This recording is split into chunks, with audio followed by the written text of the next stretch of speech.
Alors, chers frères et sœurs, aujourd'hui, nous célébrons donc ce grand mystère central de notre foi, le mystère de la Sainte Trinité. Pour commencer, je voudrais vous relire l'oraison d'ouverture de cette messe à laquelle vous avez tous répondu « Amen », qui disait ceci: « Dieu notre Père, tu as envoyé dans le monde ta parole de vérité et ton esprit de sainteté pour révéler aux hommes ton admirable mystère. Donne-nous de professer la vraie foi en reconnaissant la gloire de l'éternelle Trinité, en adorant son unité toute puissante. » Vous voyez, Dieu a voulu révéler aux hommes qui il est. Et c'est pour ça qu'il a envoyé son Fils. Dieu notre Père, tu as envoyé dans le monde ta parole de vérité, c'est le Fils. Et c'est pour cela qu'il a envoyé son esprit. Tu as envoyé dans le monde ta parole de vérité et ton esprit de sainteté pour révéler aux hommes ton admirable mystère. Donc, on a fêté Pâques, la mort et la résurrection de Jésus. On l'a suivi depuis Noël, depuis son incarnation, depuis sa naissance, sa mort et sa résurrection. Et puis on a célébré dimanche dernier la venue du Saint-Esprit. Donc, nous avons contemplé la descente du Fils, l'envoi de l'Esprit, et donc, logiquement, après avoir vécu toutes ces fêtes, aujourd'hui, tout ce mystère de la Trinité nous est révélé, et c'est cela que nous célébrons aujourd'hui. Dieu a révélé aux hommes qu'il est unique, qu'il est un seul Dieu, mais est en trois personnes. C'est le mystère qui nous dépassera toujours, de cette unité toute puissante de Dieu, qui est un, tout en étant trois personnes. Un mystère, Dieu a voulu révéler son admirable mystère, comme le dit la prière. Un mystère, ce n'est pas une énigme, ce n'est pas quelque chose qu'on ne peut pas comprendre. C'est quelque chose qu'on n'a jamais fini de comprendre. C'est quelque chose dont la lumière est tellement éblouissante qu'on n'aura jamais fini de la contempler, d'y entrer, de nous laisser habiter par elle. Et Dieu veut d'abord nous révéler son mystère, nous révéler qui il est. Dieu a une volonté pour nous, Dieu a un projet, Dieu a un dessein d'amour pour nous. C'est d'abord de se révéler à nous. Dieu a voulu se révéler aux hommes pour que nous le connaissions et pour que nous l'aimions. Et ce mystère qu'il a révélé, ce mystère de la Trinité, c'est le mystère, en réalité, que Dieu est amour. C'est tout simple. Dieu est amour. En général, quand on entend cette parole de Saint Jean, on pense à l'amour de Dieu pour nous. C'est vrai, Dieu est amour, ça veut dire que Dieu nous aime. Mais c'est plus profond que cela. Ça veut dire que Dieu est amour en lui-même. Son être, c'est l'amour. Parce qu'il est justement en lui-même une communion d'amour éternel. Vous voyez, Dieu, c'est trois personnes qui s'aiment éternellement. Le Père, le Fils et l'Esprit Saint. Les pères de l'Église disent, la Trinité, c'est un amant, quelqu'un qui aime, c'est-à-dire le Père, un aimé, c'est-à-dire le Fils, et l'amour même, c'est-à-dire l'Esprit Saint. L'amant, l'aimé, l'amour même. Voilà l'amour absolu. Voilà Dieu lui-même. Il est communion d'amour éternel. Dieu a révélé qui il est. Il est Trinité éternelle d'amour, communion d'amour.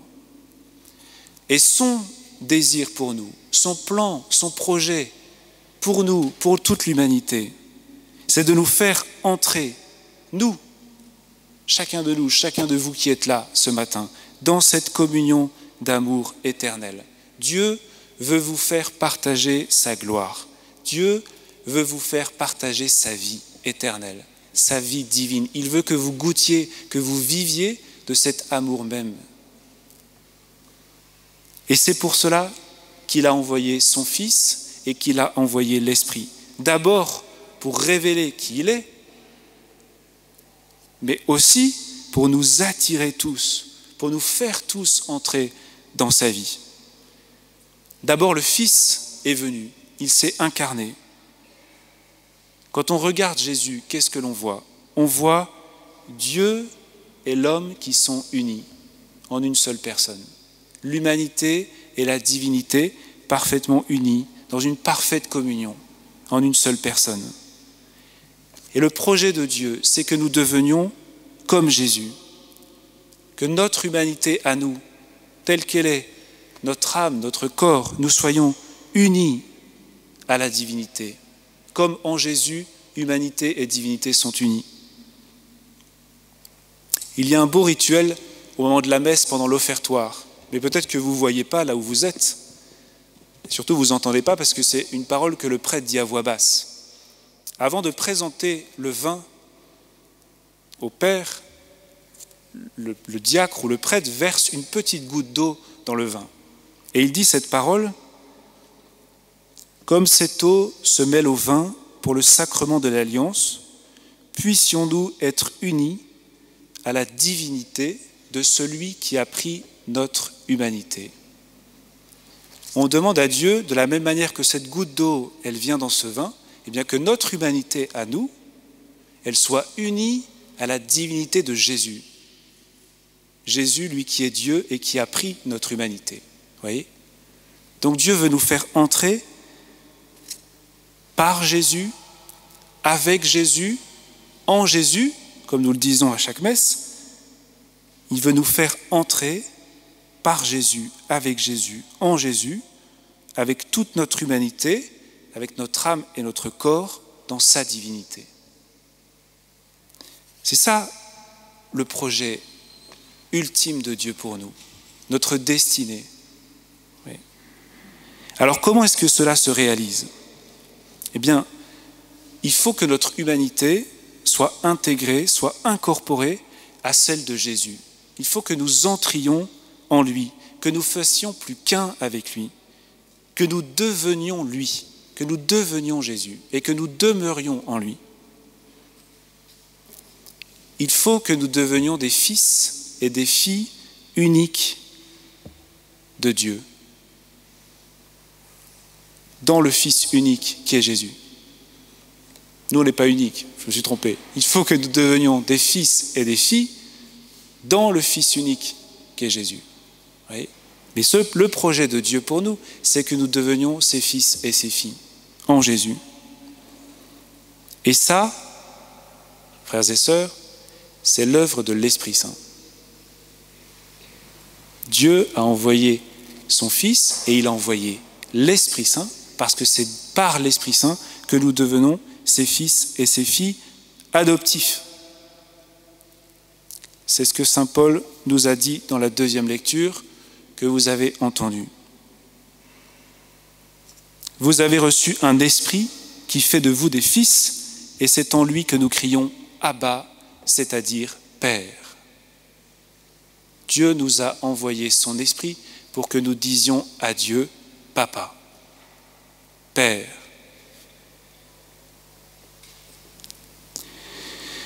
Donc l'Esprit Saint nous incorpore, nous unit à Jésus, pour qu'en Jésus nous devenions des fils adoptifs et que nous lui disions en lui « Papa »,« Abba »,« Père ». C'est ça notre vocation fondamentale. Alors par quels moyens l'Esprit Saint accomplit cette œuvre ? Eh bien dans les sacrements, d'abord. D'abord dans les sacrements, le baptême et l'Eucharistie. Qu'est-ce qui se passe au baptême ? L'Esprit Saint descend sur nous comme sur Jésus et nous devenons des fils et des filles bien-aimés du Père. Et nous entendons au jour de notre baptême, et vous allez entendre cela le jour de votre baptême, chers catéchumènes, le Père qui va vous dire, comme il a dit à Jésus, « Tu es mon Fils bien-aimé, en toi j'ai mis tout mon amour ». Ouais, c'est vers cela que vous vous avancez, c'est à cela que vous vous préparez, d'entendre le Père vous dire « Toi, Céline, Lydie, Élise, Stanislas, tu es ma fille, tu es mon fils bien-aimé. » Et puis dans l'Eucharistie, vous vous préparez aussi à communier avec chacun de nous, à participer à l'Eucharistie. Qu'est-ce qui se passe dans l'Eucharistie ? Eh bien, l'Esprit Saint nous incorpore de plus en plus à Jésus. Nous mangeons son corps pour que nous devenions le corps du Christ. Saint Augustin dit « Devenez ce que vous recevez, le corps du Christ ». Nous communions pour que notre corps, pour que notre âme, pour que toute notre humanité devienne petit à petit, de communion en communion, le corps de Jésus. Alors nous tous, frères et sœurs qui avons été baptisés, qui participons à l'Eucharistie, eh bien rendons grâce à Dieu pour ce cadeau immense d'être ses fils et ses filles bien-aimés, de vivre de sa vie dès ici-bas. Nous le comprendrons et nous le vivrons pleinement que dans l'éternité, mais déjà ici-bas, nous vivons de cette condition de fils et de filles bien-aimés du Père. Et la vie éternelle, cette vie divine a déjà commencé en nous. Et ce qui nourrit cette vie en nous, c'est l'Eucharistie. Mais ce cadeau n'est pas réservé pour nous. Ce cadeau n'est pas réservé pour nous. Dieu veut offrir ce cadeau à tous. Et c'est le sens de cet envoi en mission de Jésus à la fin de l'évangile de saint Matthieu. On vient d'entendre les derniers versets de l'évangile de saint Matthieu. Comme le Père l'a envoyé, eh bien Jésus envoie ses disciples en mission. Ce jour-là, il envoie ses 11 disciples, mais derrière ces 11 disciples, c'est chacun de nous, car a priori, nous tous ici, nous sommes disciples de Jésus. Nous avons foi en lui, nous voulons le suivre. La plupart d'entre nous sommes baptisés, donc cette parole, elle est pour nous. Et Jésus dit à ses disciples qu'il ne les laisse pas seuls, qu'il leur renvoie l'Esprit, parce que c'est l'Esprit qui est l'acteur de cette mission en eux et en nous. Et c'est par l'Esprit Saint que Jésus accomplit cette promesse, je suis avec vous tous les jours jusqu'à la fin du monde. Donc, avant de s'en aller vers le Père, Jésus dit à ses disciples, à tous ceux qui croient en lui et qui veulent le suivre, allez de toutes les nations, faites des disciples, baptisez-les au nom du Père et du Fils et du Saint-Esprit, apprenez-leur à observer tout ce que je vous ai commandé. Dieu a un projet pour nous, a un projet pour le monde. Il veut que toute l'humanité le connaisse. Il veut que toute l'humanité soit sauvée. Il veut que toutes les nations entrent dans sa gloire, partagent sa vie divine.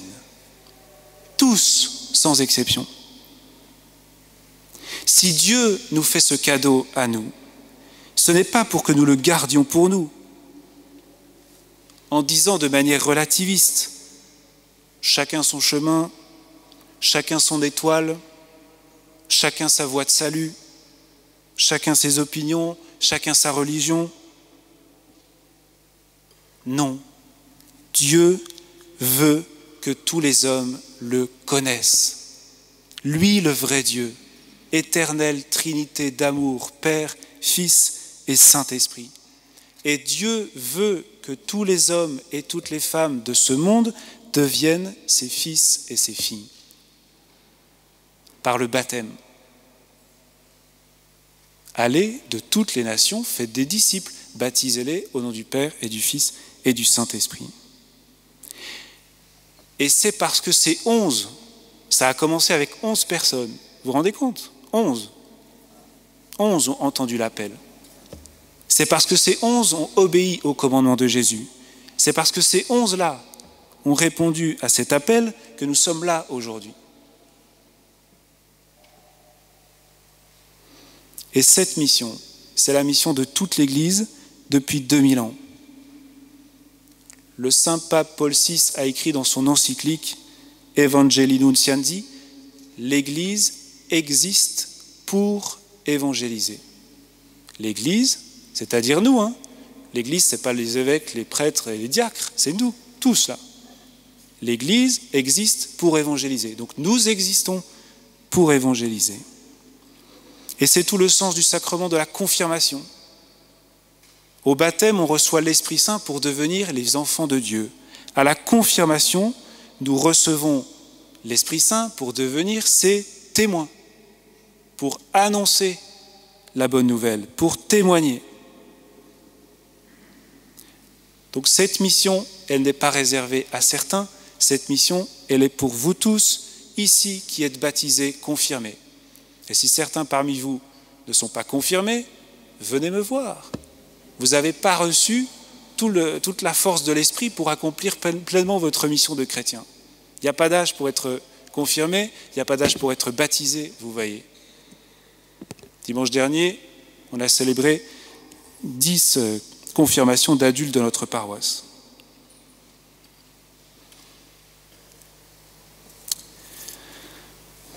Nous sommes chrétiens pour cela, frères et sœurs.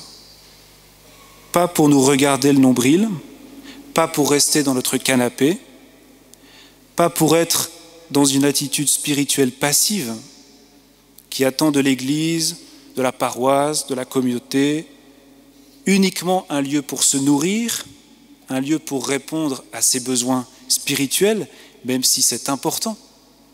Mais quand Jésus attire à lui quelqu'un, quand Jésus se manifeste à lui, quand Jésus vient se révéler à lui, quand Jésus fait à quelqu'un le cadeau de la foi, de le connaître, c'est pour l'envoyer. C'est pour les autres. Allez, yalla. Jésus envoie ceux qu'il a choisis. Et c'est dans la mesure où nous répondons chacun à notre place, là où nous sommes, avec notre état de vie. Il ne s'agit pas de s'imaginer des vies différentes dans notre vie telle qu'elle est aujourd'hui. C'est dans la mesure où nous répondons chacun à l'appel du Christ que grandit en nous la foi. C'est quand on la partage, la foi, qu'on la reçoit de plus en plus.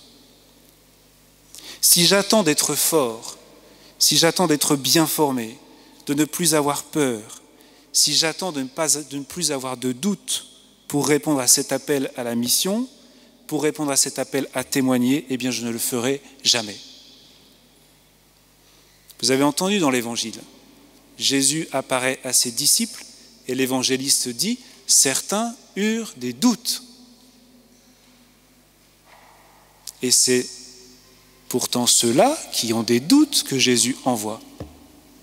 Donc si vous avez des doutes, des peurs, des blocages, comme moi, Dieu vous envoie. Vous croyez que je n'ai pas eu des doutes ou des peurs pour répondre à son appel? Ben si. Comme tout le monde, donc c'est normal d'avoir des doutes et des peurs.